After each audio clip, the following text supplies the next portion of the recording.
comenzar. Buenas tardes para todas y todos. Bienvenida. Como suele suceder en estos foros, son más las todas que los todos, lo cual indica una preocupación por los temas sociales y sanitarios con cierto predominio en el género femenino.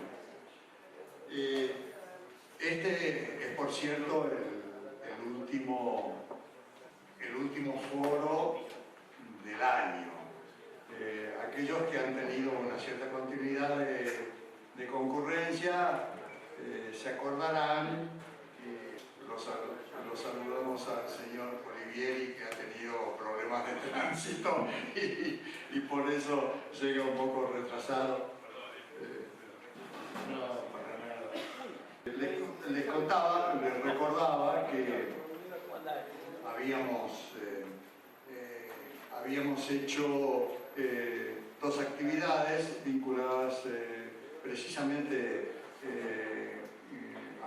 a la mujer y sus problemas en la sociedad argentina,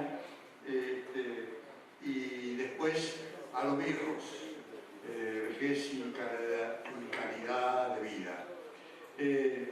Y el tema de hoy, con el que cerramos la actividad del foro este año, es un tema que está muy estrechamente vinculado también con, no solo históricamente con la Fundación FEMEVA y con la Federación misma, FEMEVA, en la provincia de Buenos Aires, sino también con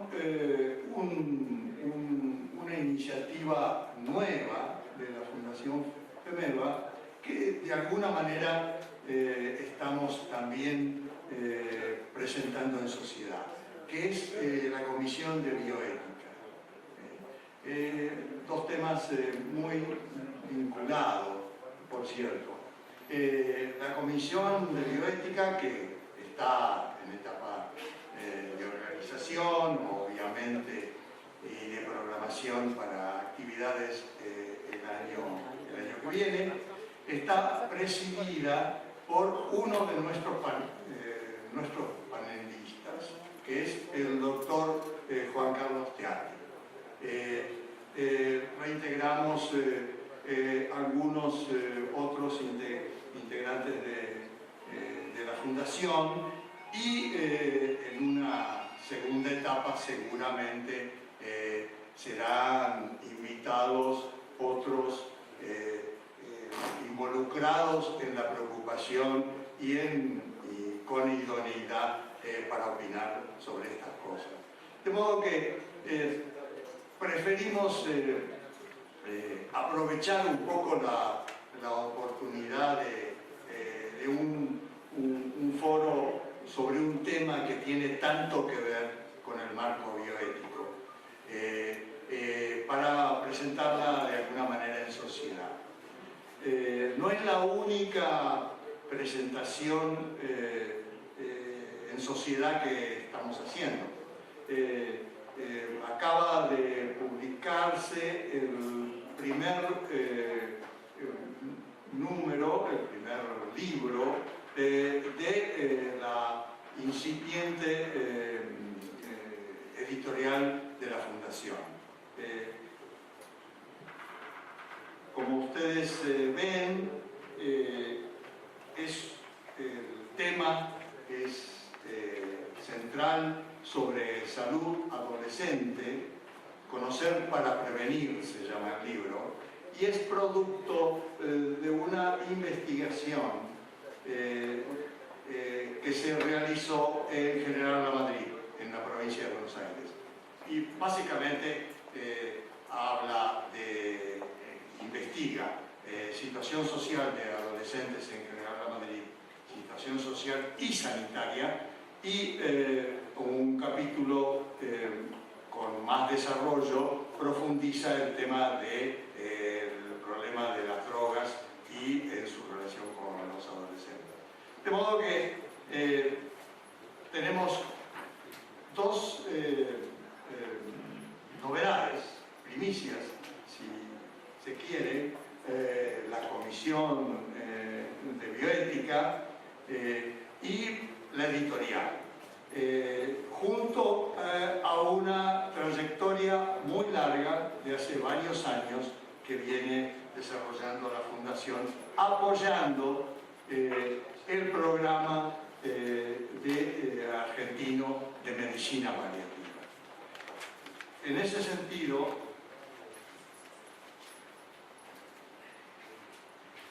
ustedes, los que no son médicos también, conocen de que todos estos aspectos, tanto los aspectos de la bioética como los aspectos del cuidado paliativo, se vienen desarrollando como problemas contemporáneos importantes en distintos países del mundo, entre ellos, entre nosotros.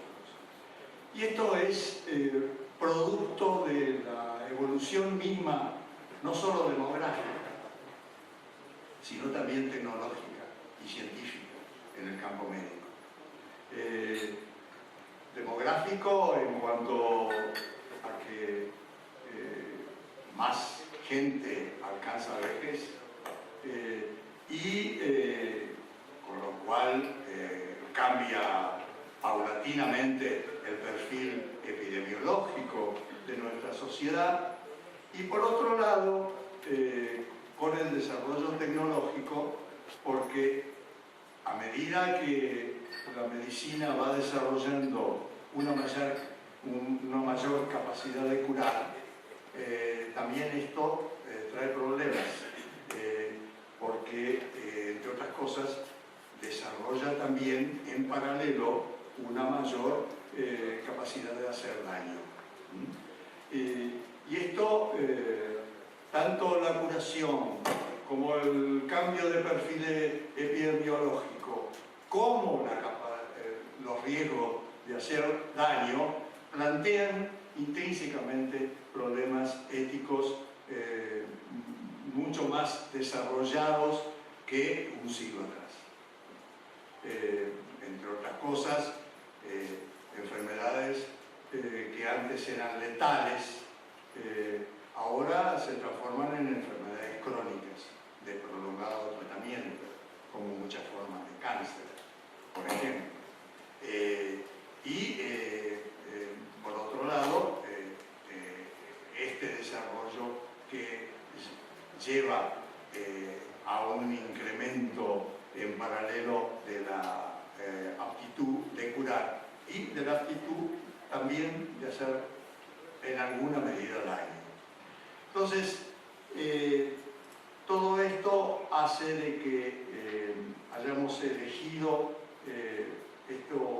este tema como cierre del año, y voy a ir presentando muy someramente a los panelistas que nos acompañan y que los voy a mencionar en el orden en que van a exponer. Esperamos tener también un intercambio con ustedes, de modo que a medida que escuchan, focalicen en las dudas principales que tienen o las objeciones principales que se les ocurren. Primero lo voy a invitar a Roberto Wenck, que es médico y que es un especialista y el director del programa de medicina paliativa. Aparte, es presidente de una entidad internacional que agrupa a muchos de estos programas en distintos países, y viene recibiendo, junto con su grupo que trabaja en varios establecimientos de la Argentina, viene recibiendo el respaldo y el apoyo desde el inicio del mismo programa de la Fundación Fundación FEMEVA y de la misma Federación Médica de la provincia de Buenos Aires. Para hablarnos desde otro punto de vista del mismo problema, lo hemos invitado a Tomás Olivieri. Tomás Olivieri, que en su profesión seguramente que se dedica a cosas muy distintas a esto, porque es licenciado en marketing y sabe mucho de comercio, etcétera, etcétera. Sin embargo, es un militante social.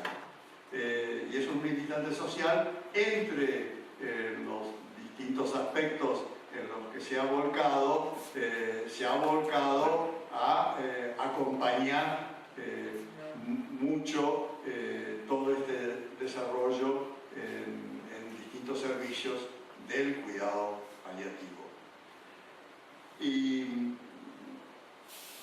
después lo vamos a invitar a Juan Carlos Tealdi, que es médico, bioeticista, preside el área en el Hospital de Clínicas de la UBA y es muy conocido internacionalmente y a través de sus publicaciones, y va a ser, ya es de hecho, no solo un viejo acompañante de la Fundación en estas lides, sino presidente de la Comisión de Bioética que estamos inaugurando.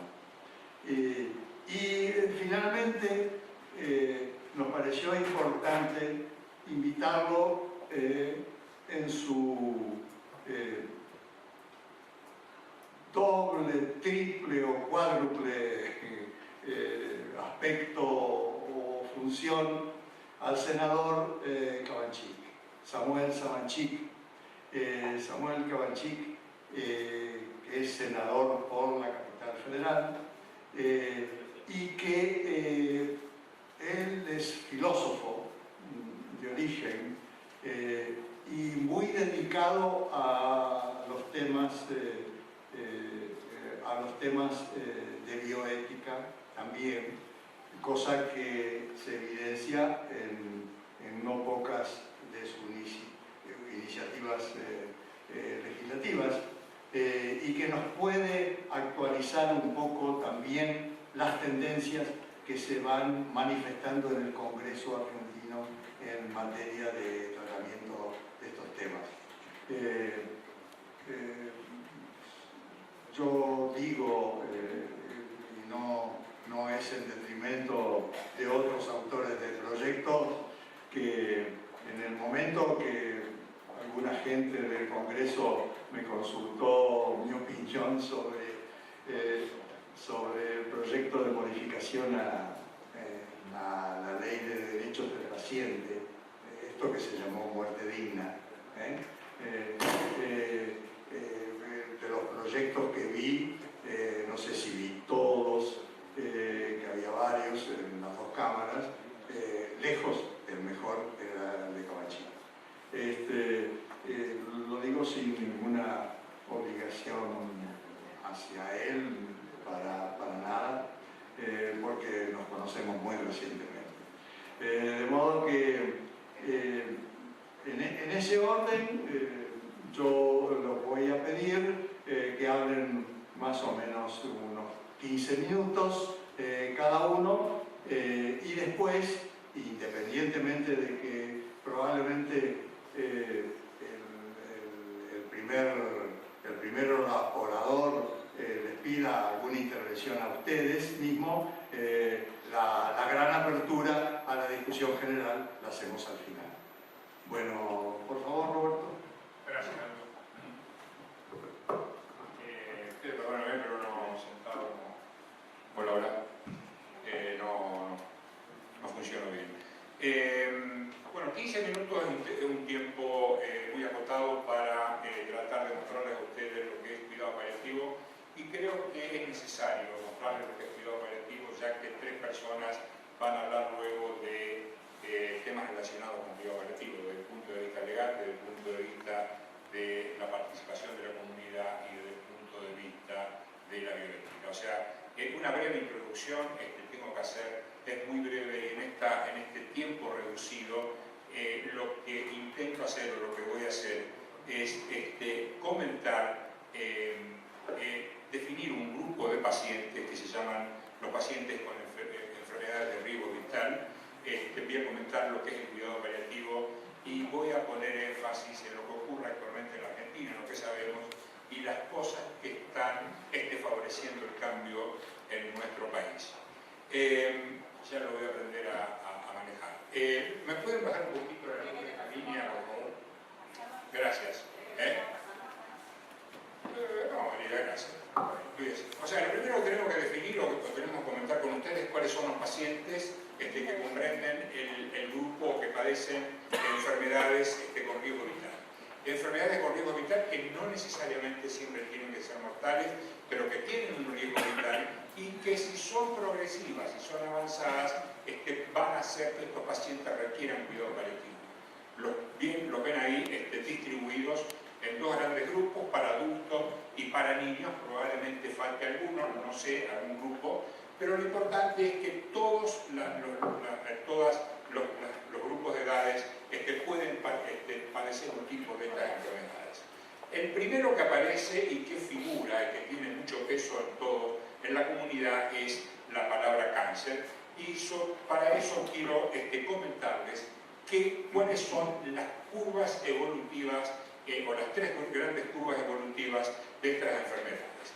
O sea, lo que estamos mostrando es un estado de salud. Ese estado de salud por alguna de estas enfermedades en algún momento cambia y se produce un deterioro del estado de salud hasta que ocurre la muerte. Fíjense que en cáncer es una curva diferente a lo que ocurre en una enfermedad crónica, por ejemplo, una insuficiencia cardíaca, una insuficiencia respiratoria, y es también diferente a lo que ocurre durante el envejecimiento. Si bien el envejecimiento no es una enfermedad, tenemos una serie de alteraciones que transcurren en un tiempo y que este tiempo es el que ocupa el cuidado paliativo y probablemente es el que ocupe a toda la actividad de hoy. ¿Cuáles son las características de este tiempo? O sea, yo les mencioné al principio, recién, de que la palabra que más figura o la palabra que más impacta es la palabra cáncer, y hice una selección adaptado de una publicación de la OMS. Saqué cuáles son los síntomas más prevalentes en el último año de vida para pacientes con cáncer, y lo que ustedes van a ver en este momento, en esta diapositiva, es de que 75%, por ejemplo, tiene dolor, y que más o menos la mitad de los pacientes tienen otros síntomas que provocan lo que nosotros llamamos sufrimiento y deterioro de la calidad de vida. Esto es en cáncer, pero fíjense qué pasa cuando le superponemos el otro grupo de enfermedades no oncológicas a las que nos referimos recién, enfermedades crónicas, algunas enfermedades infecciosas, el proceso de envejecimiento. Fíjense que la prevalencia de síntomas es prácticamente igual a la de cáncer. No tienen el peso del cáncer, el impacto que tiene la palabra cáncer, pero generan síntomas y tienen algunas características que en algunos casos lo hacen más difícil que el cáncer. ¿Cuáles son si nosotros tuviéramos que hacer un resumen de las características de este grupo de pacientes, lo que podemos decir es que estos pacientes tienen seis características que están ordenadas solamente en orden alfabético, donde para mí la más importante es la última, que es la de vulnerabilidad. Pero fíjense, ahí fíjense en la lista, es una situación donde la toma de decisiones es compleja, donde está la proximidad de la muerte, donde las necesidades son múltiples. Es una situación difícil. Transitar ese periodo que comienza con el deterioro del estado de salud y que termina en la muerte, sea cual fuere la enfermedad que lo ocasiona, es un periodo difícil. ¿Cuál es la realidad de esto? La realidad de esto es que observar esta situación es una situación sanitaria que habría que corregirla. Hay una necesidad sanitaria y también humanitaria de brindar la ayuda necesaria para los pacientes que están, o cuando nosotros estemos transitando esta parte que les acabo de mostrar, no solamente la pasan nosotros, la pasamos nosotros. Esto llama a una pregunta que es ¿hasta cuándo vamos a esperar para hacer el cambio? O sea, porque en algún momento vamos a estar nosotros en este lugar.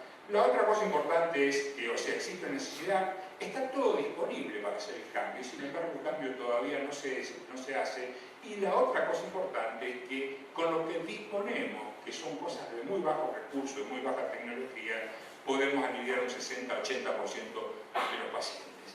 ¿Qué es lo que produce cuál es la disciplina que se encarga del alivio?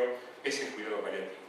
Yo elegí esta definición, que es una definición de Diane Meyer, me gusta mucho más, es más amigable que la de la Organización Mundial de la Salud, y hay algunas cosas que tiene, o sea, muchas cosas son superpuestas de la Organización Mundial de la Salud, pero hay un concepto, que es el concepto de asistencia centrada en el paciente. Asistencia centrada en el paciente es un modelo de asistencia, y este modelo de asistencia tiene algunas características que son las que nosotros intentamos rescatar. Primero, no existe o se trata de evitar la fragmentación y la segmentación del sistema de salud. O sea, la menor cantidad posible de intervenciones con la menor intercomunicación entre los distintos segmentos del sistema de salud. La otra condición es que gran dedicación de tiempo a la atención del paciente. La tercera condición es un proceso burocrático muy rápido. Uno busca asistencia centrada en el paciente, una de las características es poca burocracia rápida. Y la cuarta es la participación en lo posible de la menor cantidad de personas en el entorno del paciente. Esto marca un modelo asistencial que es totalmente diferente a la de la asistencia centrada en grupos, pero en el caso nuestro, esta definición contempla este mensaje o esta frase que para mí es importante. Esto no es nuevo, la definición la tienen ahí, saben lo que es cuidado paliativo, no es una cosa nueva, es nueva como disciplina médica desde los años 60, pero 65 aproximadamente, pero que estemos preocupados por el bienestar del prójimo es una cosa que es histórica como persona. Este es un gráfico que muestra, para los que no lo conocen, muestra la evolución del cuidado paliativo y cómo se produce una zona de integración entre lo que es el tratamiento específico dedicado a curar la enfermedad o con la intención de curar la enfermedad, y cómo el cuidado paliativo, que es lo que está en la zona lila, progresivamente viene aumentando o debería venir aumentando a medida que la intensidad a medida que las opciones de tratamiento específico disminuyen. Y fíjense que hay tres etapas que son las que van desde el diagnóstico hasta el proceso de muerte, que eso tiene necesita de práctica y de conocimiento bastante específico, y una que continúa después de la muerte del paciente, que es la asistencia de la familia en el proceso de muerte, en el duelo. Esto habla de, entonces, otra de las cosas de la definición de Diane Meyer y también de la Organización Mundial de la Salud, que es la incorporación de la familia. Si nosotros tenemos que definir qué marca ese gráfico, ese gráfico marca tres cosas. Las dos primeras son, y las esenciales son, control de síntomas, o sea, no puede iniciarse nada sin el control de síntomas. El segundo punto son las intervenciones psicosociales, tratando de que el paciente y la familia salgan o puedan recuperarse del impacto de una enfermedad. Pero si uno tuviera que definir qué es cuidado paliativo, lo podemos definir con que es un ambiente seguro, un ambiente donde el paciente y la familia se sienten seguros, son confidentes, saben que hay un grupo de personas que está encargadas de respetarlos, de respetar sus preferencias y de hacer lo más conveniente para ellos en una forma consensuada. O sea, eso lo podemos definir como ambiente seguro. Si ustedes me preguntaran cómo se hace el cuidado paliativo, no les doy tiempo que me pregunten, se lo explico yo. Lo que estamos usando en este momento, que es lo que es un modelo que lo primero que lo presenta son cuidado paliativo Australia en el año 2007, y que es la tendencia actual. Y esto, traduciéndolo muy simple, nos dice de que la mayoría de los pacientes pueden ser atendidos en el primer nivel de atención. y debe ser atendido en el primer nivel de atención. O sea, si el primer nivel de atención está capacitado, tiene una capacitación mínima en cuidado paliativo, el 60-70% de los pacientes pueden ser atendidos y solamente hay un pequeño número de pacientes, dependiendo de las condiciones de la enfermedad, que necesitan cuidados paliativos de alta jerarquía. Pero no es el punto de discutir esto, me interesa charlar con ustedes qué es lo que pasa en Argentina. Estas son las modalidades, podemos atender a un paciente por teléfono, podemos atenderlo en nuestro consultorio, podemos atenderlo en el domicilio, podemos atenderlo en internación, dependiendo del lugar donde esté. La otra cosa que quiero comentar con ustedes son los términos relacionados. Todos los términos que están en negro son incluyentes en lo que es cuidado paliativo. Los que no están incluidos son, el integral en los de soporte, cuando puse el nombre. El cuidado de soporte no tiene que ver con nada con cuidado paliativo, tiene que ver con maniobras para contrarrestar el efecto de los tratamientos específicos. Y la otra cosa que no tiene que ver, que es una palabra tremendamente tóxica, es la palabra terminal. No, el cuidado paliativo no es cuidado terminal. La palabra terminal hay que erradicarla del léxico, por lo menos de la salud. Vamos a ver qué pasa en Argentina. Argentina tiene una tasa de mortalidad de 7.36, una tasa de mortalidad bruta. En el año 2012, a julio, esta es información información de la CIA, está adelantada, esto es información del año de julio. Para 2012 se produjeron alrededor de 300.000 muertes de todas las causas. Acuérdense de que habíamos comentado que hay conocimiento de que el 60% de las muertes podrían beneficiarse con la intervención del cuidado paliativo o podrían ser pacientes de cuidado paliativo. Y hay 60.500 muertes por cáncer. Hay que calcular que la cantidad de muertes por cáncer que tenemos en Argentina es el 20% del total, a donde un 60% de las muertes por cáncer se beneficiarían, un 80% se beneficiarían con el cuidado paliativo. Esto nos da, estos 177.000 y 48.000 pacientes por año, nos da el número, la magnitud de la necesidad de cuidados paliativos en nuestro país. ¿Qué es lo que sabemos? ¿Qué es lo que sabemos? Lo que sabemos está lo más reciente, hay varios estudios, pero lo más reciente es un atlas que fue publicado hace 3 meses, es un atlas latinoamericana, de la Asociación Latinoamericana, que es una copia, se copió la metodología del atlas inglés no me acuerdo dónde era, de Lancaster, y lo que muestra este atlas es que menos del 10% de los pacientes que necesitan cuidado paliativo, de la cifra que les había mostrado antes, o sea, menos del 10% de este número o de este número, menos del 10% reciben cuidado paliativo. Yo creo que el porcentaje es mucho menor, no creo que llegue al 5%, pero no tenemos información precisa sobre qué es lo que ocurre en nuestro país. Este atlas da muy buena información sobre cómo ha ido evolucionando el cuidado paliativo en Argentina. Realmente ha evolucionado mucho, ha habido aumento del número de servicios, ha habido mejoramiento en la educación, hay actividad profesional de todos los niveles, hay una asociación argentina que es la más antigua y la más poderosa de Latinoamérica. Hay muchas cosas en política sanitaria, hay mucha legislación vigente que no ha sido todavía implementada y hay un desarrollo del cuidado paliativo. En este momento el cuidado paliativo, según una escala inglesa,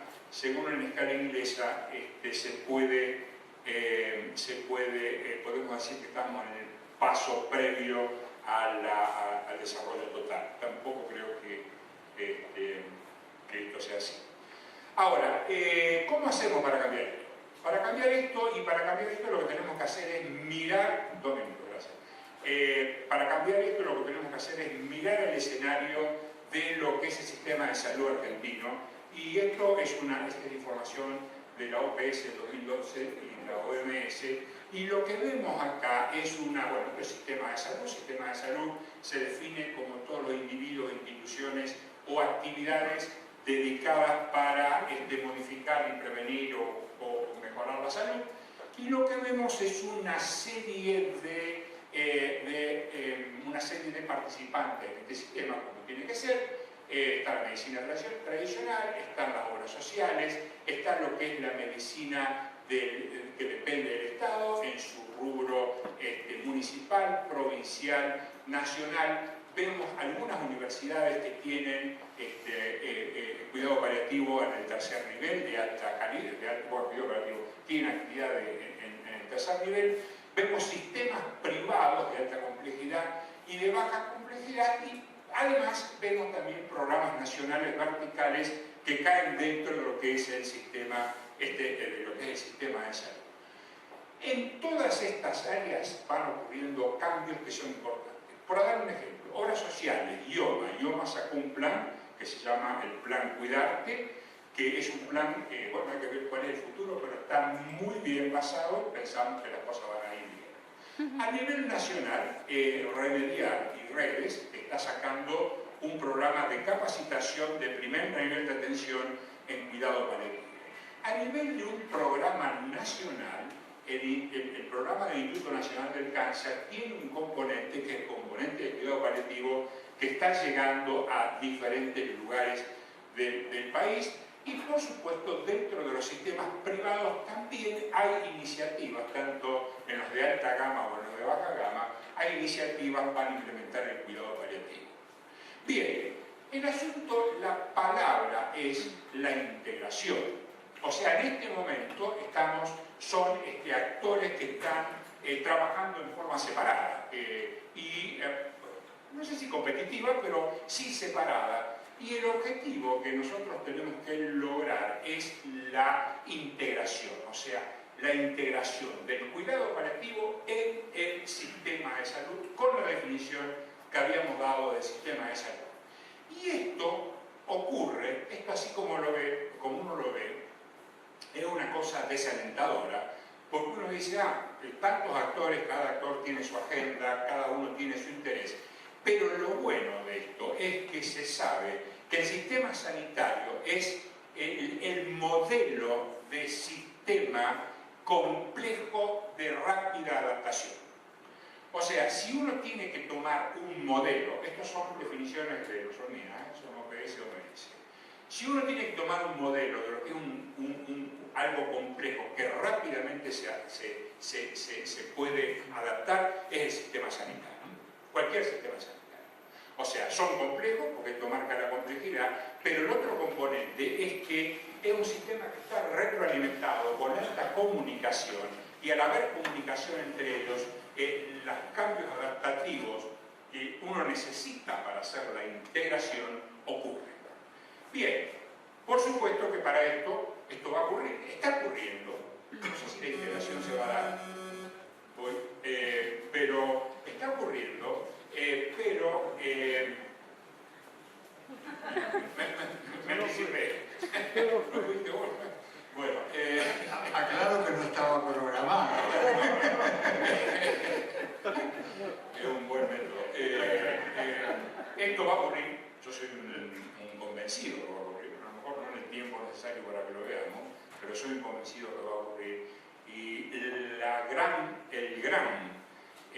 gran componente para que estos cambios que transforman una situación, y que estos cambios que vimos antes, están basados en la implementación, en la educación y en la droga, es una política de salud que incluye el cuidado paliativo, con todas las definiciones de lo que es una política de salud, con toda la definición de lo que es una política de Estado, y con todos los alcances que tiene eso, y que incluya el cuidado paliativo. Esto está empezando a ocurrir en nuestro país, porque está empezando a haber una política de salud que incluya el cuidado paliativo. Esto va a ser que el cambio, incluyendo el cuidado paliativo, esto va a ser el cambio.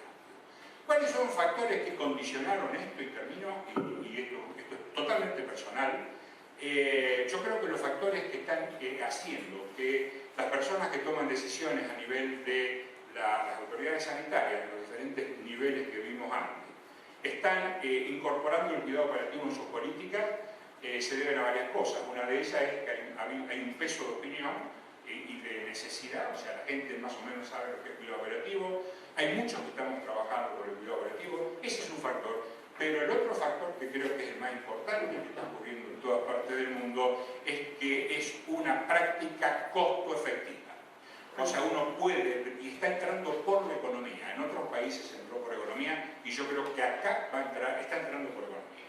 O sea, uno sabe que uno puede prestar a un costo mucho menor una atención mucho más completa que la medicina convencional, o que la medicina tradicional, a la que tanto le debemos, porque lo que hace la medicina tradicional es tremendo, estamos hablando solamente de complementar. Bueno, con esto termino y bueno, quedan abiertas para luego si tienen alguna pregunta. Gracias.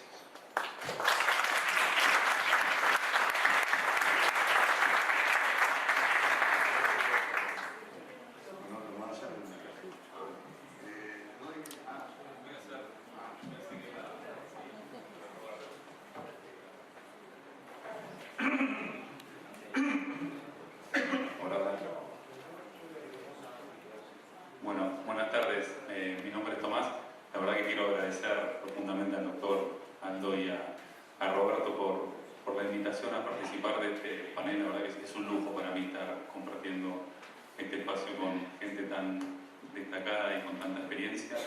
Y agradecerle también a la Fundación ICALMA, de la cual también hace poco soy miembro, soy voluntario, y al Hospital Torno, fue quien me formó en este recorrido que hace 8 años vengo haciendo en cuidados paliativos.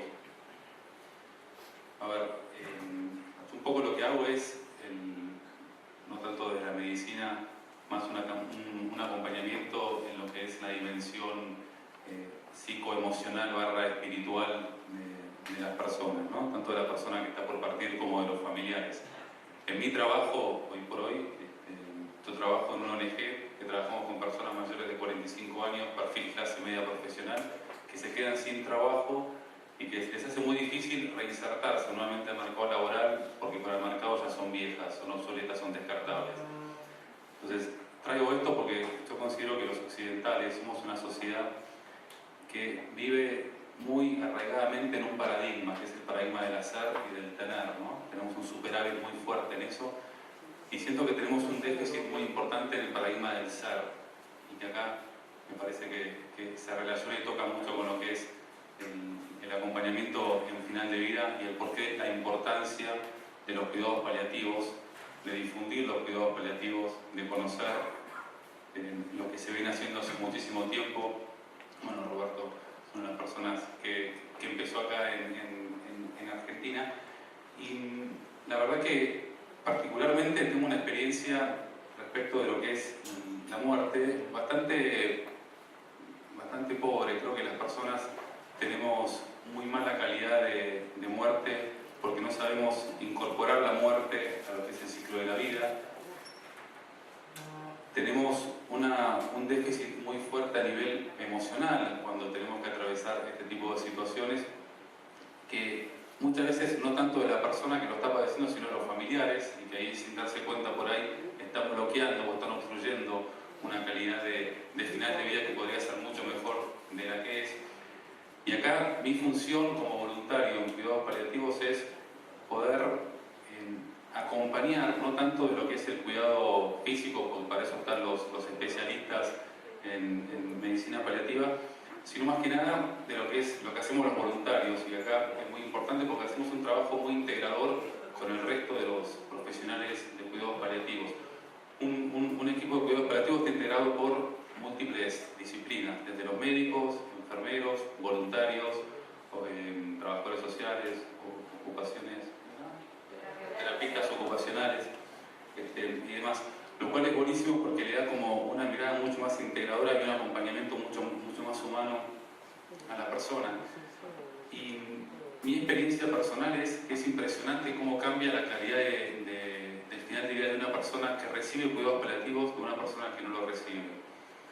Recién cuando escuchaba a Roberto hablar de las bajas estadísticas de personas que reciben este acompañamiento, digo, qué lástima, ¿no? Porque ponemos tanto énfasis en un montón de cosas que hacemos las personas en el transcurso de la vida y ponemos muy poco en lo que es un momento que para mí es cúlmine, ¿no? Que es muy sagrado, como es el final de la vida. Yo creo que todas las personas merecemos morir dignamente. Y esto no está relacionado con el hacer y con el tener, sino con el ser. Y cómo fuimos en el transcurso de nuestra vida y cómo también nos animamos a integrar esta dimensión, si se quiere, más trascendental del ser humano. Y en esto, para mí, es un lujo y un privilegio poder integrar este equipo de cuidados paliativos y poder acompañar personas en final de vida, porque lo que mejora la calidad de vida de la persona que está por partir y después de los familiares, que también son sujetos fundamentales en todo esto, porque son los que después se quedan una vez que la persona partió, es fundamental. Y con muy poco se puede hacer una diferencia que es enorme.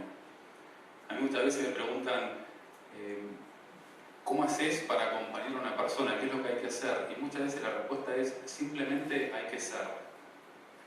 Hay que ser con todo lo que eso implica, ¿no? Hay que saber estar, saber hacer silencio, saber escuchar. Creo que las personas también tenemos un déficit muy fuerte en lo que es la capacidad de escucha. No nos forman tampoco para escuchar. Me ha tocado compartir lo que es la mirada de los paliativos en el ámbito de la medicina en universidades, y me doy cuenta también que muchas veces los propios médicos que se están formando no tienen por ahí esta capacitación, que por fortuna cada vez la hay más a través de los cuidados paliativos. Y veo también cómo muchas veces los propios profesionales de la medicina, y no de la medicina paliativa, sino de la medicina que está fuera del servicio paliativo, tienen como una obstrucción personal muy fuerte para poder enfrentar su propia muerte, que lo traslada a la muerte del paciente. Yo he escuchado médicos decirme que no se involucran con la persona porque como la persona se va a morir, después van a sufrir. Y yo digo, a ver, si yo soy médico y me estoy justamente dedicando a acompañar a personas en esta instancia y no me involucro por miedo a sufrir, parece que hay algo ahí que no está siendo coherente, ¿no? Y en este sentido creo que la formación que brindan los cuidados paliativos para los profesionales de medicina es fundamental, y creo que es de mucha dignidad y de mucho respeto hacia quien es en este momento y en esta situación el sujeto protagonista, que es la persona que va a partir. Así que bueno, esto es un poquito lo que les quería compartir. Agradecerles nuevamente por la invitación. Es un lujo y un orgullo para mí estar acá. Y bueno, después si alguno quiere hacer alguna pregunta, creo que ahí está lo más rico, ¿no? Gracias.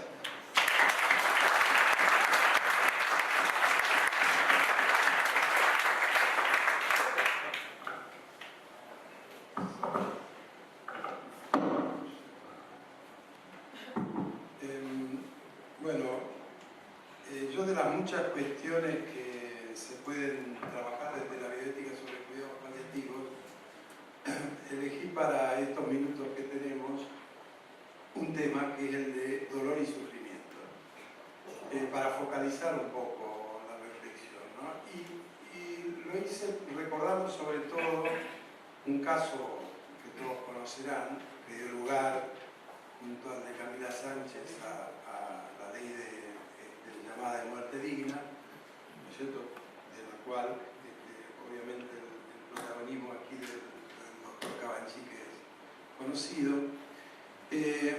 Pero lo hice recordando un poco el caso de Melina, porque ella, que pedía sedación profunda en su estado avanzado ya de enfermedad y demás, uno podía preguntarse, cuando se generó tanto conflicto, digamos, tanta dificultad para acceder a esa demanda, ¿qué es lo que pasaba, digamos? ¿Qué es lo que aquí no funciona, ¿no?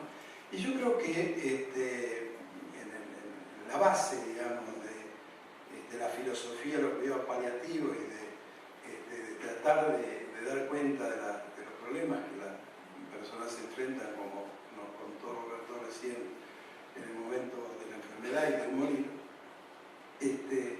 Creo que hay un déficit muy grande que es histórico de alguna manera, que trataré de recorrer. Preparé una ponencia para 20 minutos, la escribí para ceñirme un poco, de acuerdo a la pauta inicial. Trataré de ajustarla a los 15 que nos piden ahora. Y la voy a leer para de algún modo estar más preciso con el tiempo, no distraerme tanto. Yo creo que toda reflexión ética que pretenda ser sistemática tiene que dar cuenta de tres cuestiones que muchos de quienes trabajan en bioética por ahí no lo tienen en cuenta. Y es que tenemos que hablar de valores, de deberes y de virtudes éticas. Son tres conceptos que son distintos y que tenemos que aplicar y dar cuenta a la materia de la que tratemos, en este caso cuidados paliativos, ¿no? Uno puede distinguir, por ejemplo, el hábito virtuoso, el cuidado, puede decir, bueno, en el cuidar hay una virtud, ¿no? En el cuidar a los demás, que es distinta, digamos, a la conducta viciosa, si uno quiere, del empecinarse terapéuticamente en tratar de seguir a toda costa, lo cual, sin ninguna duda, es vicioso, ¿no? Por más que sean beneficios marginales los que tenemos para crecer a las personas. Pero además de las virtudes, en bioética tenemos que analizar las normas y tenemos que ver la complejidad que esas normas tienen. Si uno dice cuidados paliativos en particular, pero también hablamos de atención y cuidado en general, más allá del cuidado paliativo una característica particular. Pero la atención y los cuidados en salud. Entonces, por ejemplo, en julio de 2011, yo creo que por eso no tenemos que perder de vista cómo el sistema a veces pierde de vista estas cuestiones, ¿no? El Comité de Naciones Unidas para la Eliminación de la Discriminación contra la Mujer consideró que Brasil violó sus obligaciones sobre el derecho a la vida y el derecho a la salud en el caso de la muerte de Alinda Silva Pimentel, una mujer de 28 años que presentó un embarazo de alto riesgo, ¿no es cierto?, y que no recibió cuidados oportunos ni prestaciones de las instituciones públicas de salud.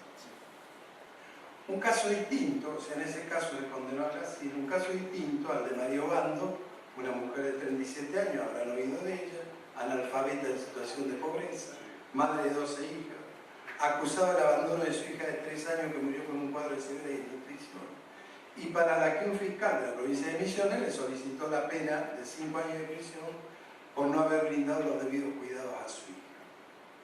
En ambos casos se discutió el deber de cuidado, pero en el primero el Estado fue el acusado, en el segundo el Estado era el acusador. Entonces uno dice, ¿cómo no vamos a reflexionar sobre el deber moral que hay en estos casos, ¿no? Pero en esa reflexión que podemos hacer hay que decir que, a diferencia de las leyes de la naturaleza, digamos, que se nos imponen a todos sobre nuestros cuerpos por igual, digamos, la enfermedad en determinados aspectos, el cáncer del cual se habló, tiene algunas características que para todos se conduce de la misma manera. Pero a diferencia, digo, de las leyes de la naturaleza o de las leyes que la democracia establece en modo de formalidad jurídica también para todos por igual, los determinantes sociales como la pobreza o el analfabetismo, que reflejan el grado de igualdad social y no simplemente jurídica de la comunidad en la que vivimos, son el resultado en cambio de leyes morales, que respetamos en más en menos, que nos identifican y vinculan en modo desigual, porque no alcanzan en su aspecto material a todos por igual.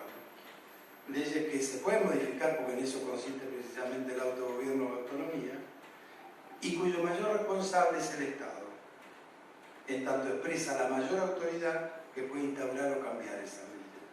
Por eso cuando en modo particular pensamos en las normas, ¿no es cierto?, los deberes en cuidados paliativos, creo que no podemos aludir a la mera responsabilidad que puedan tener los equipos profesionales que se ocupan de estas prácticas, sino que debemos referirnos a sí mismos en modo primario al compromiso que tienen los distintos estamentos del Estado. Un ejemplo de ello es la eliminación de todas las barreras para la atención y los cuidados del dolor severo como derecho humano a estar libre de tratos crueles, inhumanos y degradantes. Entonces, creo que además de las virtudes y de los deberes, sobre las cuales en bioética reflexionamos y podríamos abrir otras discusiones, creo que una bioética de los cuidados paliativos debe reflexionar especialmente sobre los valores éticos que nos impulsan a enunciar deberes y a mostrar en la práctica nuestras virtudes en el cuidado de los otros. Porque uno puede pensar o debe pensar que si los cuidados paliativos procuran el bienestar como valor, entonces el dolor y el sufrimiento son los disvalores contra los que se han de dirigir. Ahora, esta cuestión del dolor y el sufrimiento creo que es lo que la medicina moderna no termina de entender bien del todo, no termina de ubicarse frente a esto. Y trataré de hacer algunas reflexiones de por qué pienso que pasa esto. El dolor y el sufrimiento han sido un problema ético desde el comienzo de toda la cultura. Si ustedes se fijan, en diversos relatos sobre el origen de la humanidad se asocia al excesivo afán de conocimiento y progreso del hombre con el dolor y el sufrimiento, como característica moral de la condición humana. La tradición judeocristiana, por ejemplo, donde el castigo de Dios a la desobediencia del hombre por haber comido el árbol del conocimiento del bien y del mal, es la introducción del dolor, del sufrimiento y la muerte en el mundo. Y lo es también la cultura griega antigua, cuando en el mito de Prometeo, que roba la técnica del fuego reservada a los dioses para dársela a los hombres, esa soberbia o desmesura es castigada con su dolor y sufrimiento eterno y con el de los hombres por los males escapados luego de la vasija de Pandora, aunque el motivo de Prometeo haya sido, al robar el fuego sagrado, su amor a la humanidad desamparada. Sin embargo, creo que hay que tener en cuenta que en el mito griego se deja la vasija como único don para los humanos a la esperanza, así como en la tradición judeocristiana, Jesucristo trae la posibilidad de salvación y consuelo en la versión bíblica.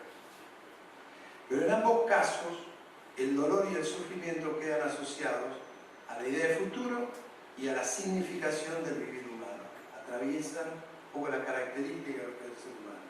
En el comienzo histórico de la medicina como saber y como práctica, en cambio, una de las sentencias de la medicina hipocrática afirma: si hay amor a la humanidad, también hay amor a la ciencia.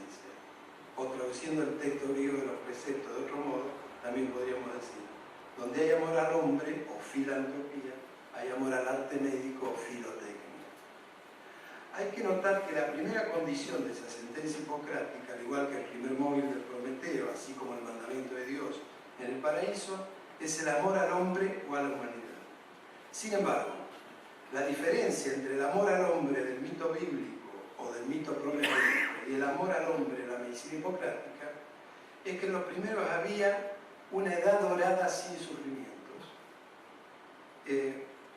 donde no había ningún padecimiento humano antes de ser castigado. Había habido una edad dorada, el hombre transgredió, se lo castigó. Pero cuando los tratados hipocráticos dan origen a la medicina, el cuerpo humano que el médico ama y por el cual ama su saber, es por naturaleza un cuerpo del dolor y del sufrimiento, porque ya está instalado que la condición humana es del dolor y del sufrimiento. Entonces podemos decir que en el principio la medicina nace con una marcada diferencia con el mito. Se trata de un saber que los hombres desarrollan para develar y mitigar su inevitable condición sufriente en el orden natural. A lo largo de los siglos, sin embargo, esos antiguos mitos sobre el origen del saber técnico se han retomado una y otra vez en la literatura, en la filosofía, en la más reciente cinematografía, y curiosamente han terminado asociados al poderío científico de la medicina actual. Y es que la persistencia de esos relatos reside en su potente capacidad para mostrarnos una estructura conflictiva, y creo que es la siguiente: la desmesura en el intento de alcanzar un conocimiento omnipotente siempre es seguida de dolor y sufrimiento incomprensible y sin alivio. En ese sentido interesa observar que la medicina moderna, al afirmar progresivamente como su condición primera el amor al saber tecnocientífico, subordinando la condición sufriente del hombre, se propuso como una potenciación del mito original del exceso, es decir, generó un nuevo mito, volvió al mito, para decirlo de otra manera, La medicina moderna, en su intento, en realidad lo que hizo es volver a mitificar el abordaje de la medicina. Y ese mito es el de la eficacia de la técnica para regresar al hombre a la edad dorada sin padecimiento. Es decir, se practica la medicina como creyendo, ¿no es cierto?, que hay la posibilidad, ¿no es cierto?, de agotar absolutamente todas las instancias de dolor y sufrimiento del hombre. Es el momento de una medicina que cree no tener límite, que no admite el no poder hacer nada, y de una sociedad medicalizada que le reclama a la vez a la medicina que lo haga todo. Es el reemplazo del dolor y el sufrimiento por la idea de progreso y libertad sin límites como futuro y significación del vivir humano. Es el Prometeo liberado. Pero en esta reformulación mítica de la medicina, el dolor y el sufrimiento que revelan la debida humildad de la condición humana no tienen lugar de reconocimiento. Y sin embargo, su emergencia inevitable los vuelve a instaurar hoy como un problema ético mayor de la práctica médica en el significado del lenguaje y la comunicación con los pacientes, en la comprensión de la humanidad del cuerpo humano y en el lugar que el médico otorga al dolor y al sufrimiento de los otros y al suyo propio. Durante siglos el cristianismo sostuvo la idea del dolor y el sufrimiento como condición humana, castigo y vida de redención. En la Divina Comedia, al llegar a la puerta de entrada al infierno, Dante ve escritas las siguientes palabras: por mí se va a la ciudad oriente, por mí se va al eterno dolor, por mí se va tras la perdida gente. Pero la ciencia y la medicina moderna a partir del Renacimiento buscaron dejar de lado las explicaciones mítico-religiosas para intentar explicar la salud y la enfermedad de la perspectiva científica de los métodos anatomoclínicos, fisiopatológicos o etiopatológicos. Sus logros, que fueron indiscutiblemente notables, que culminaron en la segunda mitad del siglo XX, no quedaron exentos, sin embargo, de creciente debilidad. La medicina, por alcanzar la evidencia científica y la eficacia técnica, pagó el precio de convertir al acto médico en la distante intervención de un observador frente a su silencioso objeto de estudio. En esta conversión, el dolor y el sufrimiento quedaron disociados y la medicina, que debió ocuparse de cuestiones objetivas y experimentales, solo podía estudiar el dolor. El sufrimiento, en tanto dimensión subjetiva, de diversos valores e interpretaciones posibles, dejó de ser materia de la ciencia y, consecuentemente, de la práctica médica. El dolor pasó a ser observado en la recepción de los estímulos dolorosos por células particulares, la transmisión neuronal, la percepción de receptores especializados del sistema nervioso, su modulación y el efecto de los analgésicos sobre lo mismo. Todo esto pudo ser cuantificado. Sin embargo, el dolor en sí nunca pudo ser medido sin considerar la dimensión subjetiva del mismo. Esto resultó una gran frustración para la investigación biológica, que ya había definido el sufrimiento como campo subjetivo. La medicina, desde la sola objetividad científica, nada podía decir del dolor y el sufrimiento. La medicina encontraba un límite a su poderío, y precisamente el límite que siempre había querido superar, el de la condición sufriente del ser humano, que la medicina antigua había sabido aceptar como finalidad de su práctica. Y es que el dolor aparece como una percepción sensorial que requiere de la conciencia para su experiencia plena, o dicho de otro modo, el dolor duele. Por otro lado, el sufrimiento había sido desde el origen la conciencia del dolor inevitable, que solo permite ser significado subjetivamente. Entonces, frente a toda esta realidad, es razonable proponer, como decía Roberto, una síntesis de los modelos tradicionales y modernos de la medicina. El limitar sus excesos y aceptar con humildad la materia y los alcances de su saber no le resta importancia a la medicina, sino que le pide ser auténticamente grande. Reconocer la condición sufriente del cuerpo humano desde una perspectiva de cuidados paliativos obliga al médico a resignificar su instante y autorreferencial lenguaje técnico en un lenguaje que le permita dialogar con el significado dado a las palabras desde las dimensiones afectiva, psicológica, espiritual y de los valores éticos y proyectos de vida del paciente y la familia. Pero esto requiere reformular la significación del acto médico desde su comienzo, la anamnesis, la exploración y el diálogo. Todos los niños nacen en una situación de desigualdad a la que son menos capaces que los adultos y niños mayores. Y desde esta experiencia a la cual nadie sobrevive sin el cuidado de los otros, el niño descubre la responsabilidad que entraña la conexión humana. Desde la experiencia de desigualdad, el niño aprende el significado de depender de una autoridad y el buen deseo de los demás. Pero desde la experiencia experiencia de la unión y el cariño, el niño aprende el significado de cuidarse los unos a los otros. Por eso es que la atención y el cuidado en salud no son excluyentes, sino complementarios. Y el respeto a la diversidad nos impone respetar las elecciones que los pacientes y sus familias hacen respecto a las prácticas que desean en el proceso de la enfermedad. Cuando un paciente o una familia piden hacer todo o no hacer nada, debemos ser capaces de indagar más profundamente en el significado y la importancia de esas palabras para alcanzar una comprensión y entendimiento acerca de los cursos de acción posibles. El dolor puede ser síntoma de una enfermedad dada y ser medido de 0 a 10, pero la importancia que ese dolor puede tener en el sufrimiento y la calidad de vida de un paciente particular obliga no simplemente a aplicar escalas de medición de bienestar y calidad de vida que el paciente complete en solitario, sino también a restaurar las palabras vacías de significado desde un encuentro cercano para el diálogo entre médicos y pacientes. La ética del cuidado se alimenta de las tradiciones comunitarias que refuerzan los lazos sociales para poner el acento en las relaciones antes que en el sí mismo de cada individuo. Pero la cabal interpretación de este significado a veces se ve oscurecida porque no siempre se comprende que los lazos sociales se presumen dados entre sujetos morales autónomos con reciprocidad en sus responsabilidades. Y para ir terminando, decir que en el campo de la bioética se ha afirmado que en la actualidad cultivamos una ética de la calidad de vida a diferencia de la tradicional ética de la santidad de la vida. Se ha vinculado la calidad de vida, en ese caso, al resultado de una relación entre dolor y placer. El punto débil de ese enfoque utilitarista es, sin embargo, yo creo, su reducción a una visión individualista de la subjetividad que termina sosteniendo que el placer es el único bien o objeto del deseo. Sin embargo, desde siempre se sabe que hay placeres buenos y malos, aunque salvo perversión nadie cree que haya dolores malos y buenos.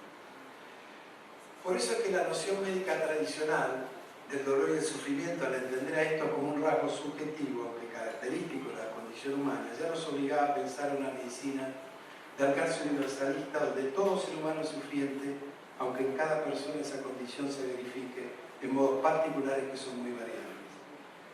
El sufrimiento es universal en la especie humana, pero el sufrir es particular en los individuos humanos. Y así debemos distinguir entre tratamiento y cuidado ante el dolor y el sufrimiento. El primero se asocia a la respuesta técnica, objetiva e individualizada. El cuidado, en cambio, es una respuesta interhumana, subjetiva y grupal. Por eso es que la restauración de una medicina, en la medicina de una antropología del cuerpo humano doloroso y sufriente, ha de conducir a una ética universalista, en la que todo paciente y todo médico, en tanto persona, merece ser tratado en su dolor y cuidados, en su sufrimiento, por la sola razón de ser persona. Porque solo es posible ser persona por el reconocimiento de otros. Por eso es que solo en el reconocimiento compartido del sufrir del otro es donde podemos comprender el significado del sufrimiento, habiendo así la posibilidad de su cuidado en el convivir humano en condiciones de salud de enfermedad. Esta es, creo yo, la filosofía profunda de los cuidados paliativos y esta es, creo, también la demanda que en su momento pedía Melina González. Muchas gracias.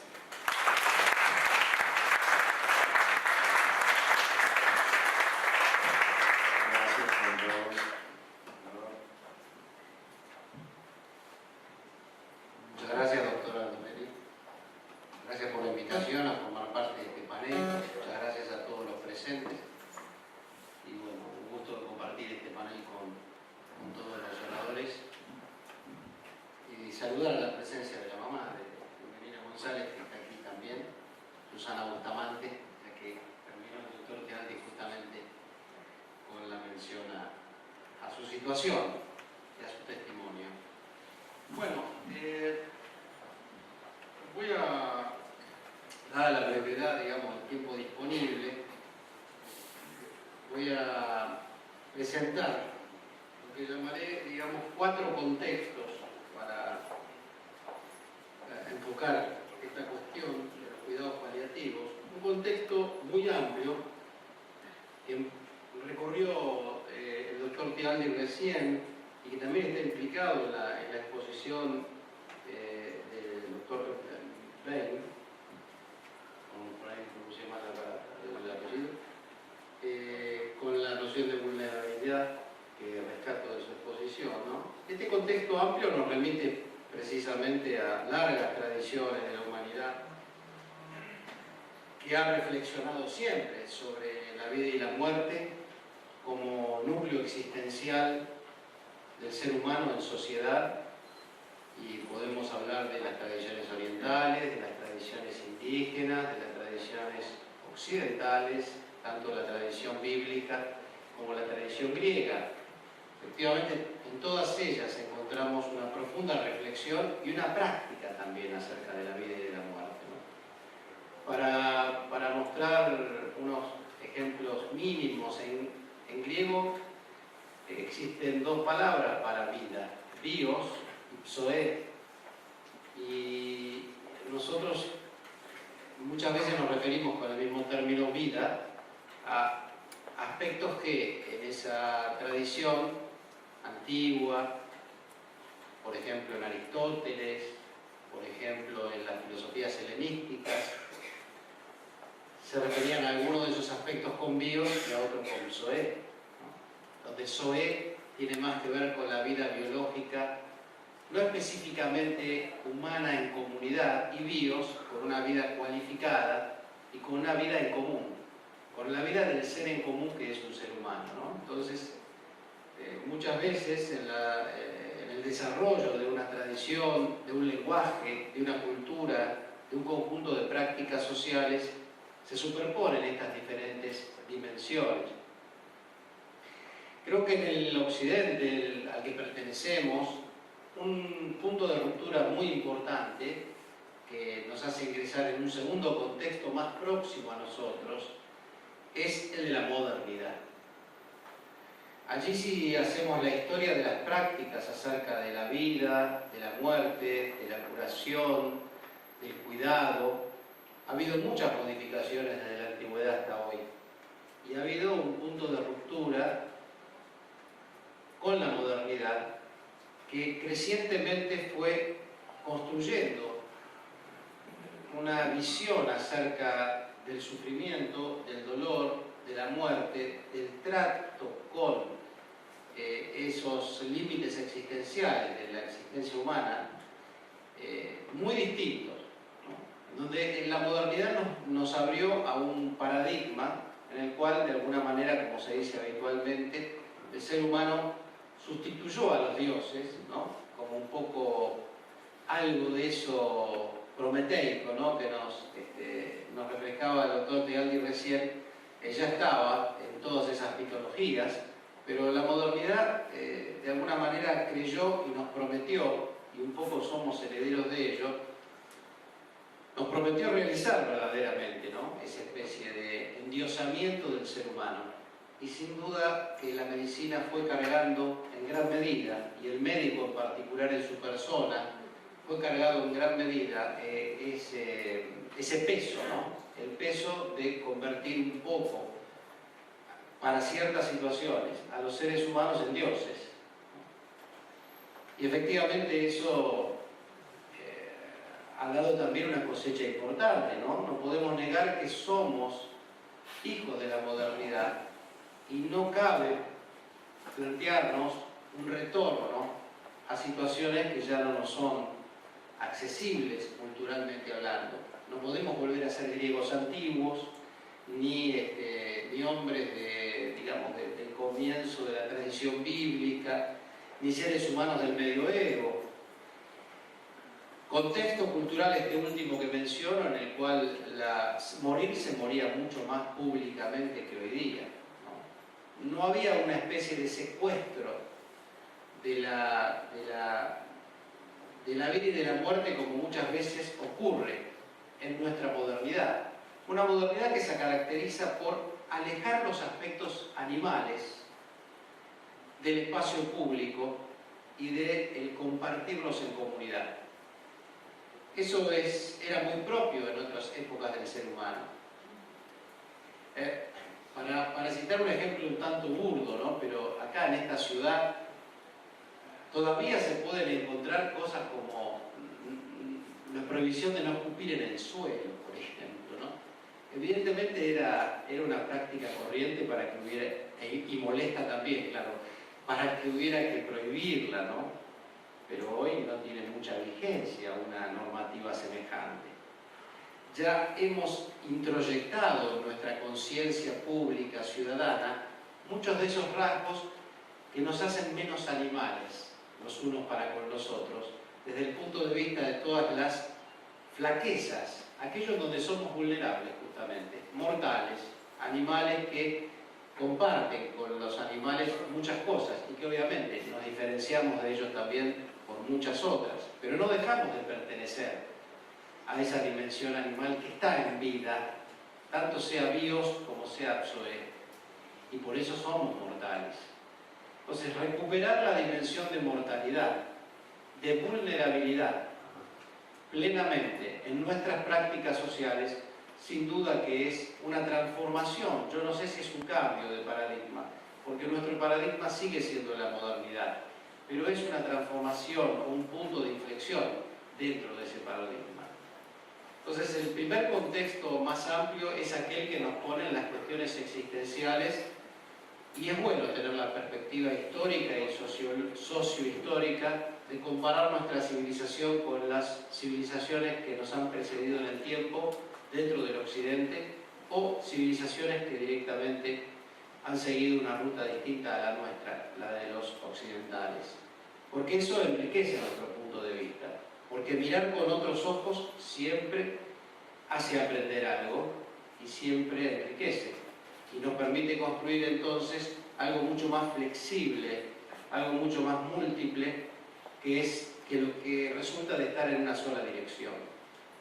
Entonces ese contexto más amplio lo tenemos que tener presente, y creo que ha estado muy presente en la exposición que recién nos compartía con nosotros el doctor Tealdi. El segundo contexto, el contexto más próximo, es este contexto de la modernidad a la que pertenece la medicina de una manera plena, porque la clínica médica es una práctica que tiene, diríamos, en el sentido moderno de la palabra, unos 200 años, tal vez, o 300 años, cuando el ser humano empezó a mirar adentro, a ver el cuerpo por dentro. Esto no es algo que hoy nos parece habitual. Es más, hoy un médico, para poder avanzar en el tratamiento, en la curación de una persona, debe mirar adentro, con todos los estudios que permite hoy la tecnología obtener de ese adentro del cuerpo humano.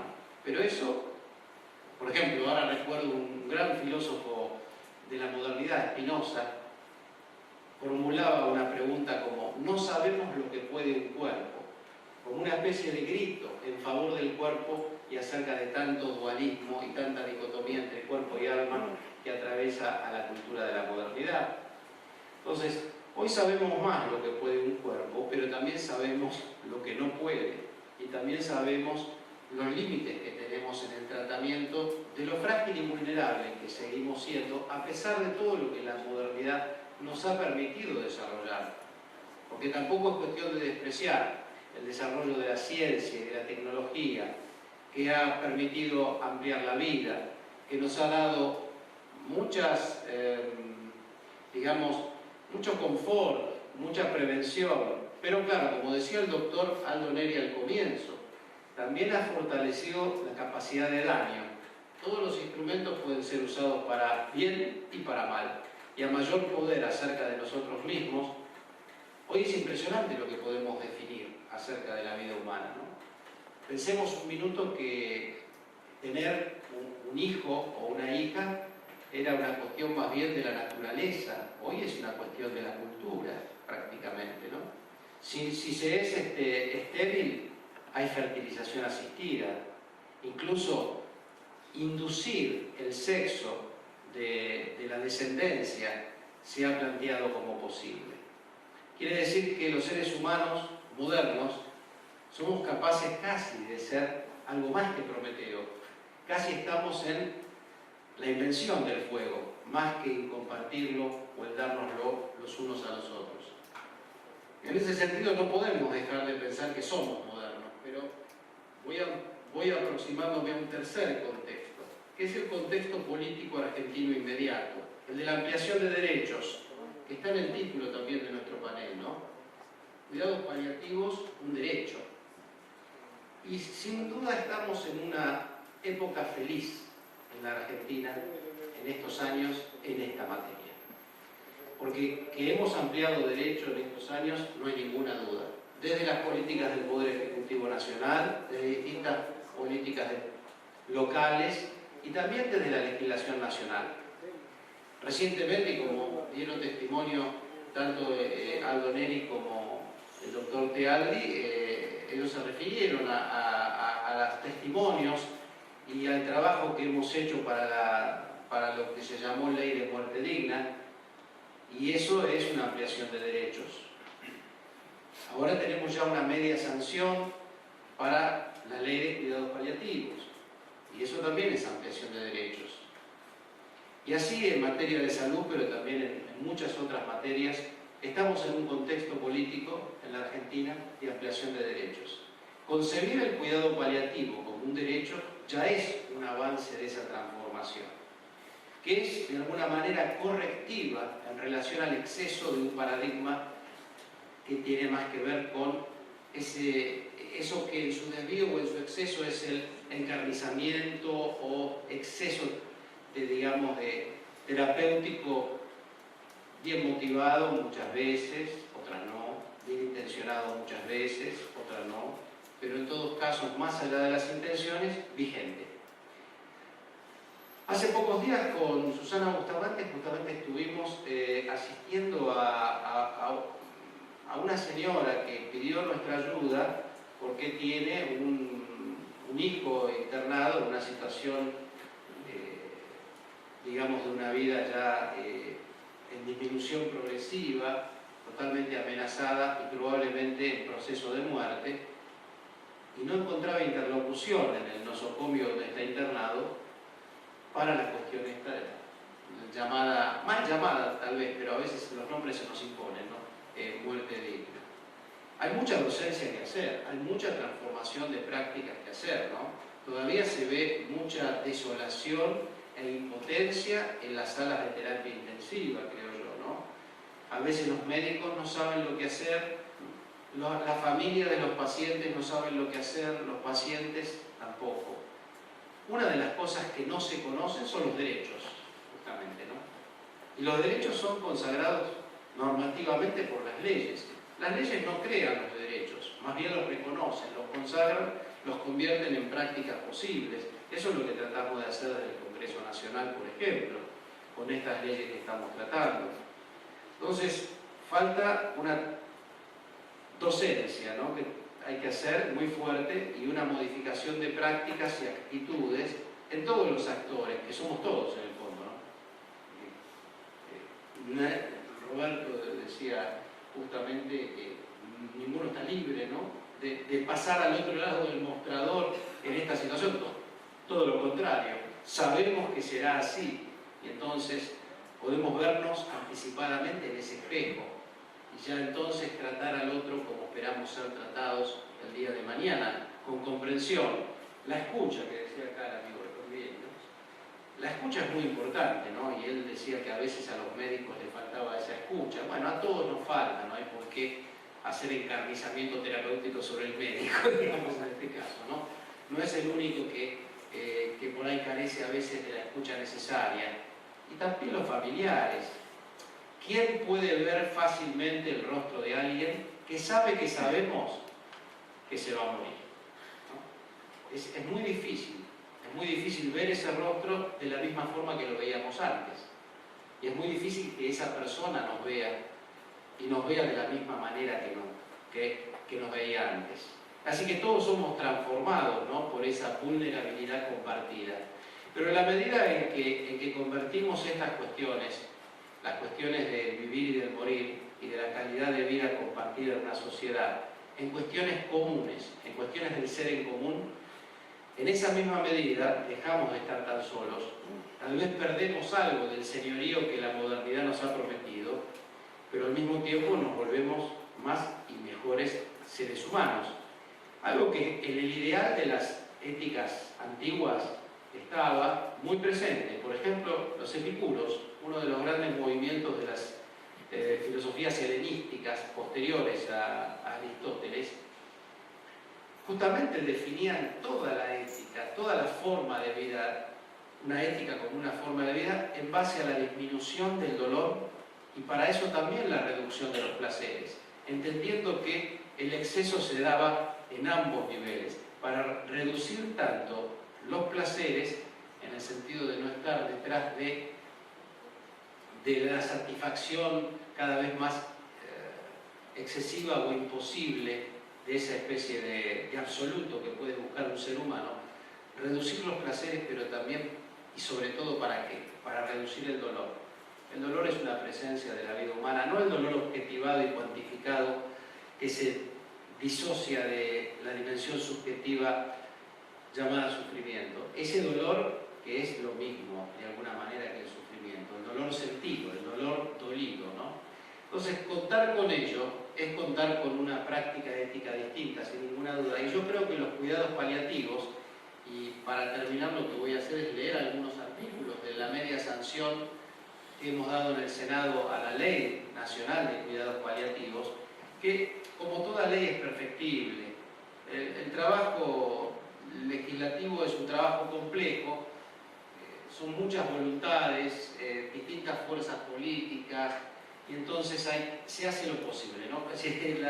La política como el arte de lo posible, ¿no? En ese sentido, ¿no? Entonces seguramente es perfectible, tal vez la definición que voy a leer, que está incluida en el proyecto de ley, no es tan buena como la referida por el doctor en la primera exposición del panel, pero es lo que estamos trabajando, ¿no? Y es importante porque creo que muchos de los conceptos de esta nueva cultura y práctica de los cuidados paliativos en medicina, y es algo más que en medicina, ¿no? Porque la interdisciplinaridad a la que se refería Olivieri está también presente en la ley.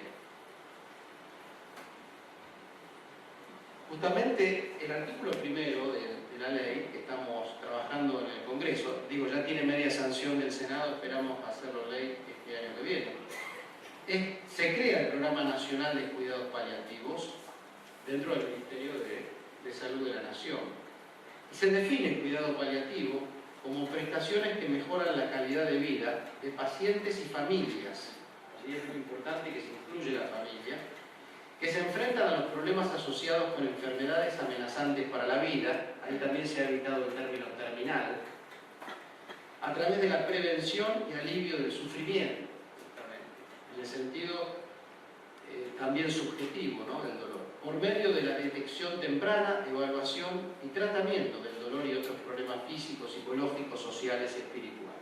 Es decir, que es una definición amplia, como para que todo aquello de lo que hemos estado hablando esté incluido. También se define enfermedad amenazante para la vida como una enfermedad que está sin expectativa de curación y con pronóstico letal en un plazo de tiempo variable. Bueno, hay objetivos que les voy a ahorrar ahora a leer, son muchos objetivos que establece la ley para este programa y funciones que la autoridad de aplicación tendrá que cumplir. Pero me parece que a los fines prácticos es de vital importancia el artículo 6º, que incluye en el programa médico obligatorio las prestaciones que integren el Programa Nacional de Cuidados Paliativos. Es decir, todos aquellos políticas de salud del Estado Nacional incluidas en los cuidados paliativos estarán reconocidas en el PMO. Y esto es una política, además de ampliación de derechos, igualitaria, para que esto sea accesible a cualquiera sea, digamos, la condición económica y social de las personas. Bueno, se imputan los gastos al Tesoro y se supone que la ley, una vez efectivizada, tendrá una reglamentación en 90 días.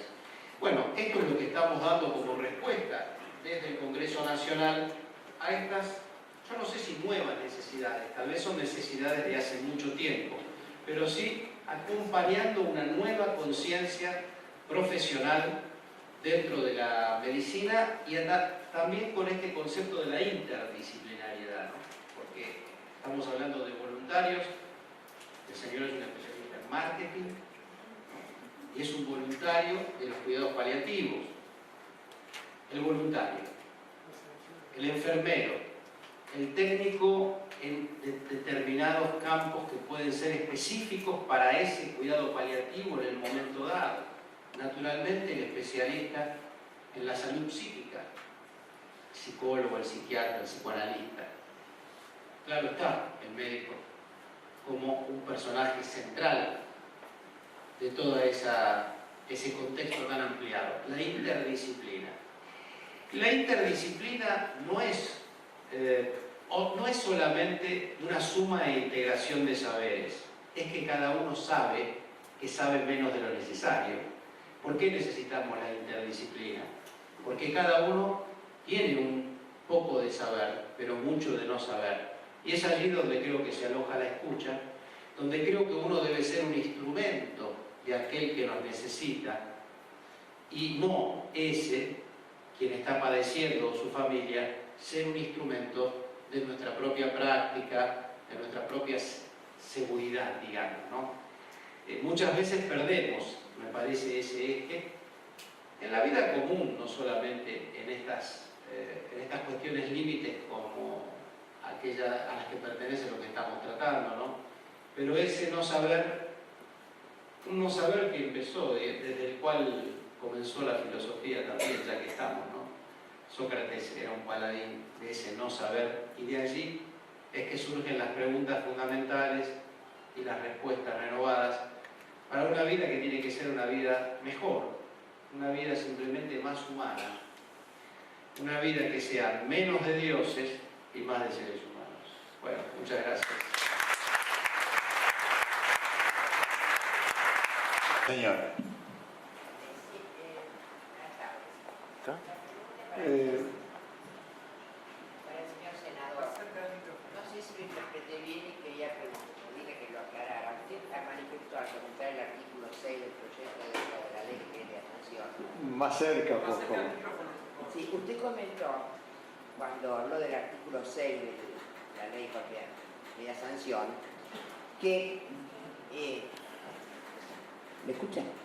Sí. Ya. Que se contempla en el artículo 6 que todas las políticas que contemplan, valga la redundancia, los cuidados paliativos, interpreto que dijo que estarían amparados por el PMO.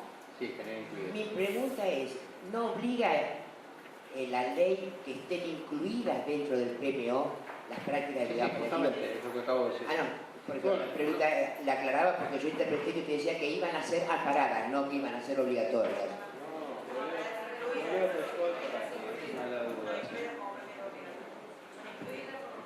Inclúyanse en el programa médico obligatorio las prestaciones que integren el Programa Nacional de Cuidado. Gracias, me había quedado la duda, no hay que esperar.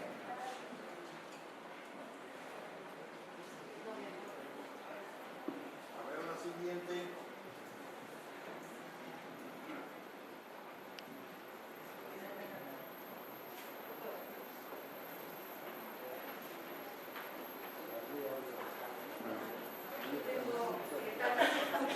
Yo tengo una duda existencial, digamos, con esto. Hablando de filosofía. Hablando de filosofía, y es cuál es la viabilidad de que todos estos derechos puedan estar incluidos en la reforma del Código Civil.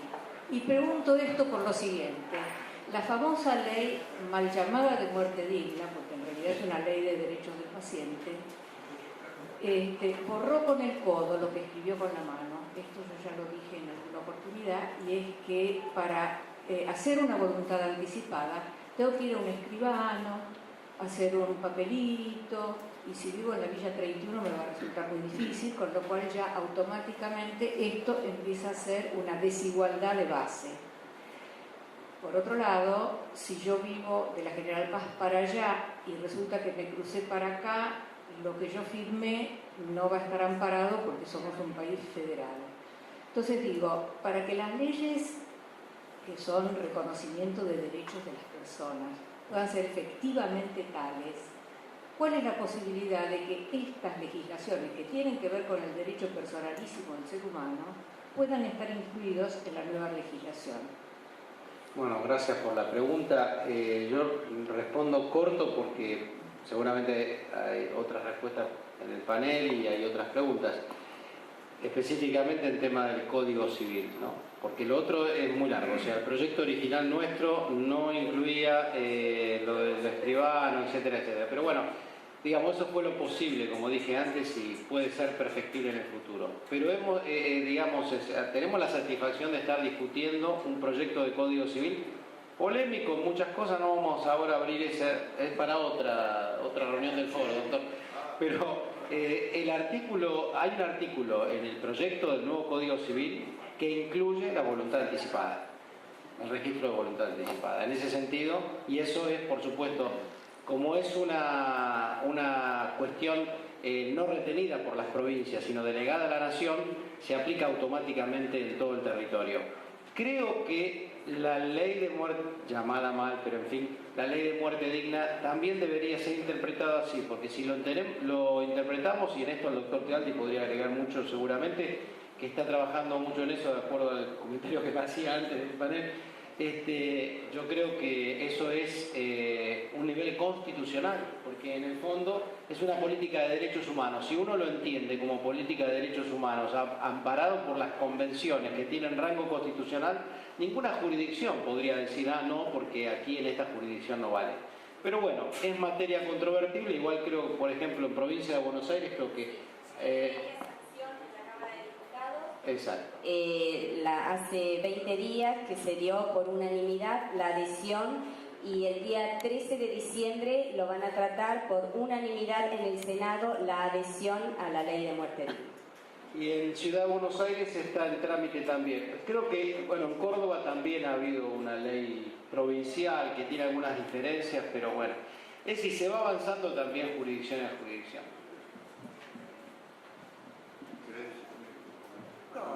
No, muy breve, creo que ya se ha dicho todo.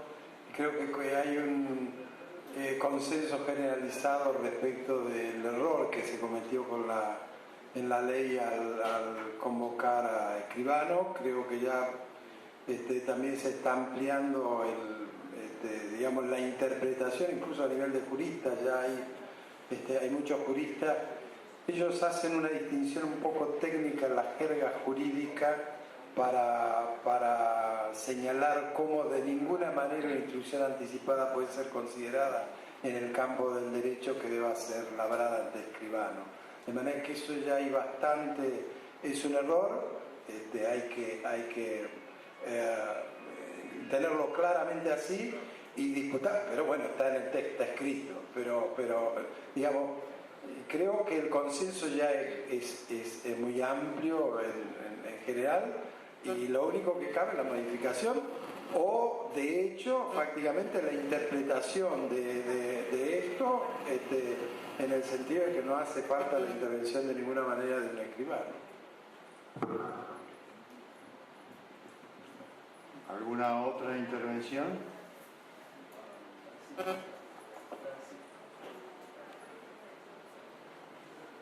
Sí, Francisco. Es una pregunta para el doctor Wenck. Me llamó la atención que mencionara como una de las ventajas más importantes de este tipo de cuidados la cuestión del costo-beneficio. Yo sé que ustedes son un grupo muy estudioso y me imagino que han hecho análisis de costo,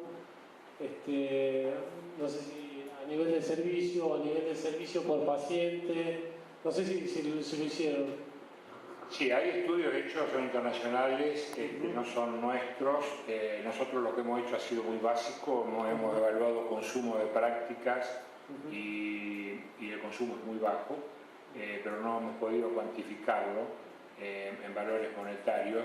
Pero lo importante cuando hablamos de costo-beneficio, me parece que ahí hay que aclarar un poquito, yo tengo que aclarar un poquito el concepto. Sí. No es que sean más baratas que las prácticas convencionales, sino que el beneficio es mayor para este grupo de pacientes y ahí es donde cambia la relación. Esa era la duda. No estábamos hablando de una medicina barata ni de segundo nivel, estamos hablando de que el beneficio es tan grande que la relación cambia. Perfecto, no, esa era la pregunta porque hablamos de un cuidado tiempo intensivo que en realidad implica mayores costos. No necesariamente que sea más barato, digamos. Esa era la duda.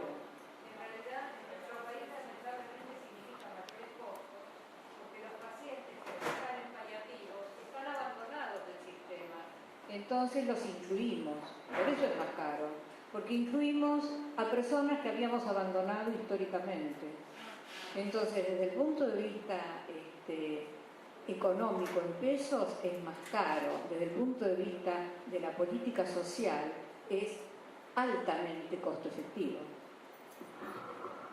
Sí, yo por reforzar un poco, porque esto sí que es tema preocupante en ética, ¿no? Me parece que el núcleo duro del tema, y en el cual creo que el movimiento de cuidados paliativos no debiera entrar, es todo lo que se ha venido imponiendo de recursos escasos en salud. Es decir, el criterio de manejar por las prestaciones de salud, el cuidado de la salud, la atención en términos de mercancía, en términos de costos, me parece que eso sería un error. Porque en realidad cae hasta una noción de justicia. Si uno mira y uno dice, bueno, ahora tenemos Haití, Malawi y varios países que están absolutamente privados de todo, de medicamentos esenciales, de todos los servicios que puedan ser para prestar la salud. Entonces uno dice, bueno, ahí lo que hace falta son recursos.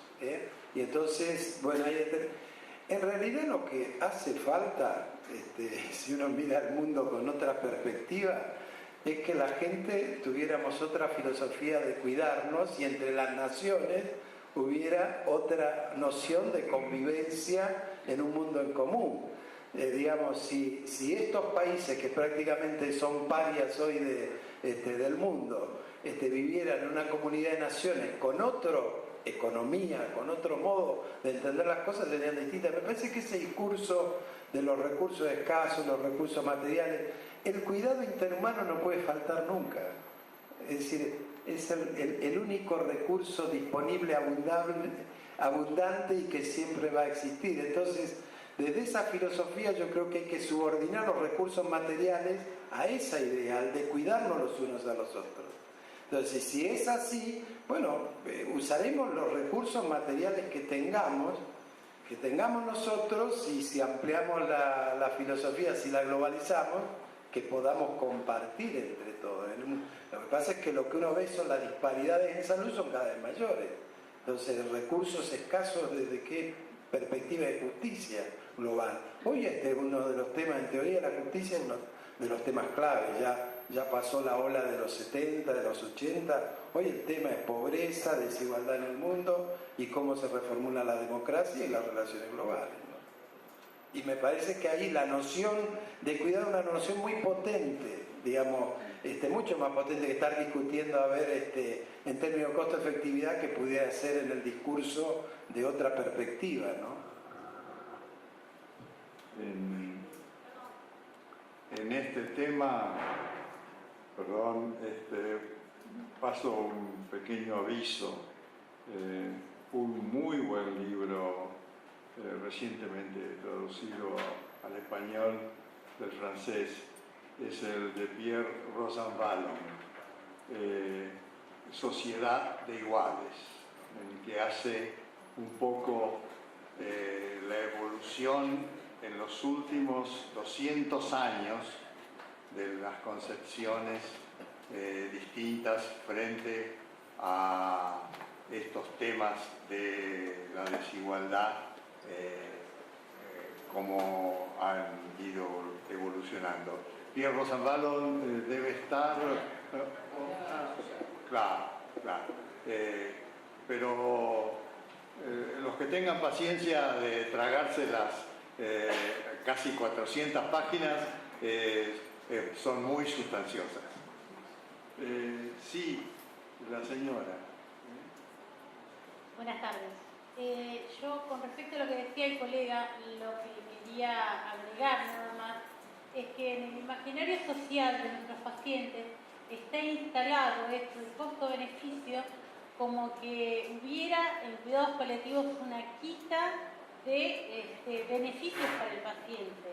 Al descomplejizar la familia, por esta falta de educación, de difusión, de conocimiento sobre los cuidados paliativos, lo que en una primera instancia siente es que el paciente va a ser pasado a una unidad donde se le quitan un montón de cosas, de medidas tal vez invasivas y que ya no necesita, y eso requiere de muchas horas del equipo interdisciplinario de sentarse al lado de esa familia y explicarle que no le estamos quitando, le estamos dando otras cosas que el paciente necesita en ese momento del final de su vida.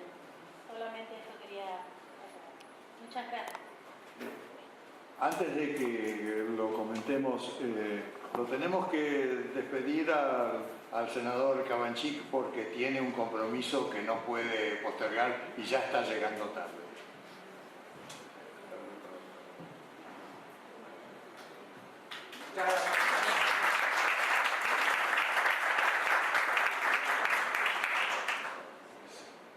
Sí, Juan Carlos, ¿vos querías hacer algún comentario sobre esto? No. ¿Algún? Sí, por favor, doctora. Hay un micrófono por acá. Sí,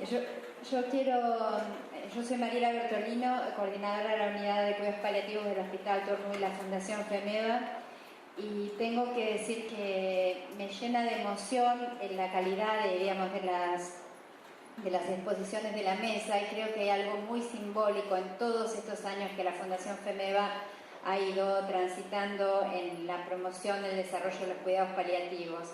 Y quisiera recordar profundamente al doctor Jorge Ochoa, que fue quien tuvo la visión de impulsar esto y que ha estado tantas veces en esta sala, y de quien siento, bueno, su presencia y su ausencia, así que quería compartir esto, nada más.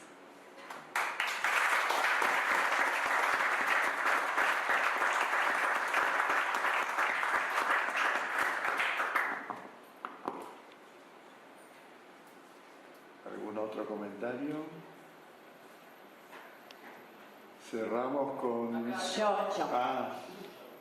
Bueno, yo como mamá de Melina, básicamente pido a los formadores de cuidados paliativos, por mi experiencia personal y por el pedido de Melina, que los profesionales básicamente lo primero y primordial que deban tener para con los pacientes es sentarse a su lado y escucharlos, la oreja, que fue lo que falló en el caso de Melina.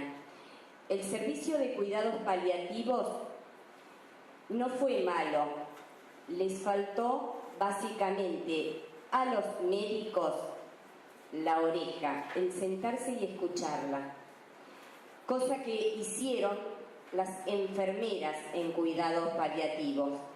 Fueron las que la contuvieron. Y otro de los que falló fue el equipo de salud mental, porque consideraban que como Melina había sido sometida a 6 intervenciones de columna y se había sobrepuesto a dificultades, ahora, en condiciones malas, Melina estaba contaminado su pensamiento por los fuertes dolores. No se daban cuenta que Melina era consciente de que era el final de la vida de ella. No se sentaron a escucharla. Le daban medicación para que no tuviera angustia y le daban medicación para dormir. Con lo cual, las dos medicaciones se contraponían. Por eso es que Melina no podía dormirse, porque estaba más eufórica. Fallaron en pequeñas cosas que eran grandes, y básicamente se ensañaban en hacerla durar sin darse cuenta, sin contemplar el sufrimiento. Es por ello que Melina pedía la humanización de la medicina, que se contemple el sufrimiento de las personas. Melina fue la precursora en la Argentina de voluntades anticipadas. Melina sabía que las voluntades anticipadas ante escribano salían el precio de una escritura y pedía que sean gratuitas porque ya que un paciente que se atiende en un hospital público muchas veces no está acompañado por la familia, no tiene dinero, por eso es que va a un hospital público, y tampoco su salud le permite hacer trámites ante un escribano. Pidió que haya tribunales de salud y que las directivas anticipadas tuvieran un registro, pero que sean gratuitos. Fueron los 4 puntos que pidió Melina: la humanización de la medicina, la creación de los tribunales de salud, la creación del registro vital y que el Congreso tenga el valor y la voluntad política de tratar la muerte digna, y que cuidados paliativos haya en todos los hospitales. Con lo cual, bueno, Melina ya ha logrado prácticamente 2 leyes y la inclusión dentro de voluntades anticipadas de la reforma del Código Civil. El legado de Melina está casi a punto de completarse. Gracias a todos.